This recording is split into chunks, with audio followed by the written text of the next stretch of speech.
All right, I'm here with Jalise and Justine Williams, probably some of the youngest shooters here today. How are you guys doing out here? I'm doing pretty great. This is probably one of the greater matches I've shot lately. I'm having a lot of fun, that's the most important part. Sure. So I think probably the most pressing question that came to my mind is, A, how did you get into shooting sports? B, what was your parents' reaction when you told them that you wanted to start shooting guns? Well, we've always shot guns, Okay. Since we were 3 and 4. And we always hunted with our dad. Okay. But my mom, she took us out to the ladies' night here in southern Utah. And we loved it. And the guys just took us in and treated us really great. And Sure. we just fell in love with the sport. Not just because of the shooting itself, but because of the people in it. Absolutely. My mom had a pretty good reaction. She brought us out here, but my dad was like, "Are you crazy? You're going to put 9mm in 9 and 10-year-olds' hands?" But then we showed him that we could handle it, and we changed his mind. Well, there you go. And how long ago was that? About 3.5 years ago. 3.5 to 4 years ago. So what class are you guys in? I just made master class in production. Oh, wow. Yeah. Congrats. I you. am B class in single stack. All right. So when you're coming out and you're competing here with the best and the everything else, what do you do to prepare? How do you feel competing against everyone else? I don't think I necessarily think about competing against everyone else, but I think about how could I improve on the stage, Okay. and I'm competing against myself mostly, just keeping myself under control, not freaking out. Sure. Yeah. It's a mental game, mostly, the shooting sport. You're mostly battling against yourself, and that's where most people go wrong. It's not just physical, it's mental. Sure. Can you expand on that a little bit? It's like you're going back and forth on stages on what you need to do. There's 300 things you need to remember every time you take a shot. Stand by. Sure. So it's just, learning to get the things into your brain that you need to. Sure. Now, whenever I compete, I always find I'm really nervous at first. Do you guys get that too? Yeah. I think The first stage yesterday, I was a Stand little by. nervous, but then I told myself, it's okay, I got this. And then today I got a little nervous, and I had a little first rough stage today because I was nervous, but I just threw it out of the way, and the next stage is a brand new stage, and then I did perform on the next stage very well. All right. So you guys are going to be wrapped up here around noon. Is that right? Yes, sir. I wish you both good luck. Yeah, It's thank nice you. meeting you. Thank you. Nice to meet you too. Are you ready? Stand by.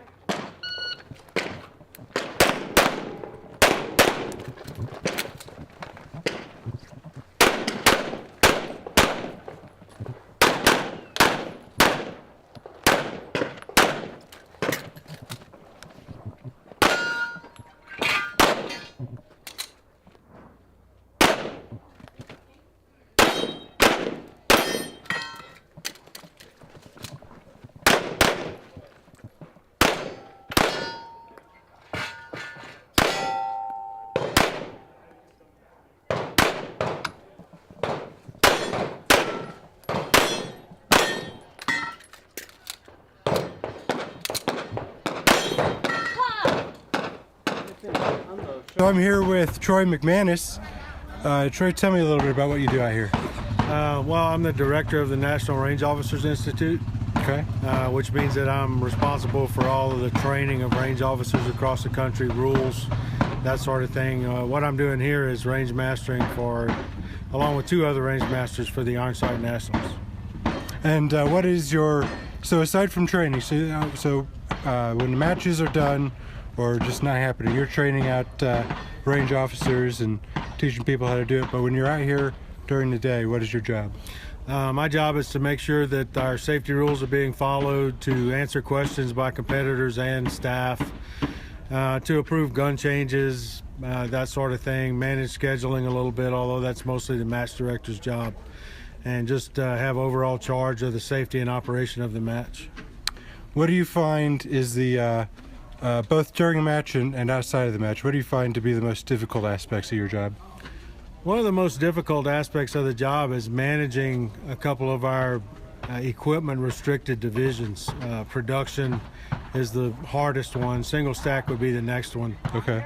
But A lot of people trying to sneak in changes and whatnot. It's not necessarily sneaking in changes. It's just mostly, is this legal, is that legal? And with all of the aftermarket parts available, Sure. with all of the new model guns that are being developed and sold as production legal, which they are, but they have new features on them, and the way that our rules work, you can interchange some of those features. So Okay.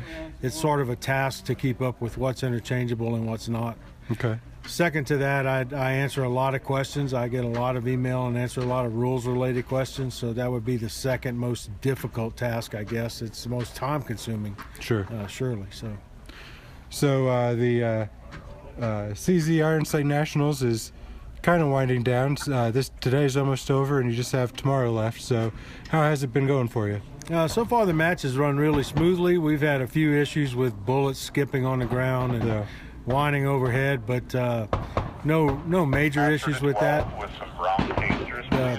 The match has gone really smoothly. We've had about the average number of disqualifications for safety violations, but they've been widespread and sort of all over the range, so, and for a variety of different reasons. So pretty much an average match as far as that's concerned.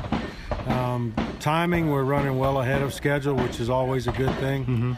And the competitors seem to be happy. The weather's great, food's good, so nothing really to complain about. So when this match wraps up, what's in store for you? After this match, I have a class, a range officer class in Reno, Nevada next weekend, and then after that, I have the Gator Classic, which is the Louisiana Section Championship. After that, hopefully things slow down a little bit. I get a little more time to shoot and take care of business. Alrighty. Well, I think that just about does this for here, so thank you, and Quite well. I hope the rest of the match goes well for you. Thank you.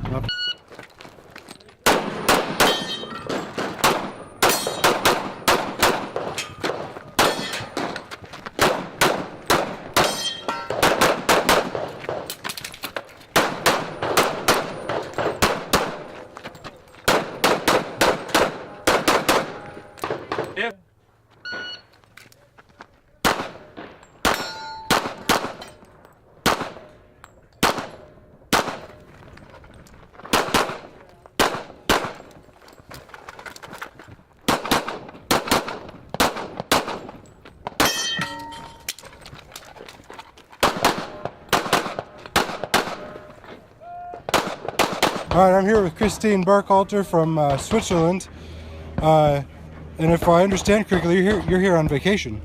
Yeah, also, yeah. Yeah. You just the eyepiece doesn't work very well. You just won division at World Shoot. Tell me a little bit about that. Yeah, it was standard Yeah. lady at the World Championship. Yeah, good one. That was awesome. Now, For me. as I understand it, you're an amateur shooter. You're not a pro shooter, so Yeah. you're doing this in your free time. Yes, exactly. It takes a lot of dedication for even a pro shooter to get to where you've been, let alone amateur. So tell me a little bit about how did you get there? What's your secret? I spend every minute I have besides work for shooting, practicing, train my body, my mind, Yeah. making ammunition, training.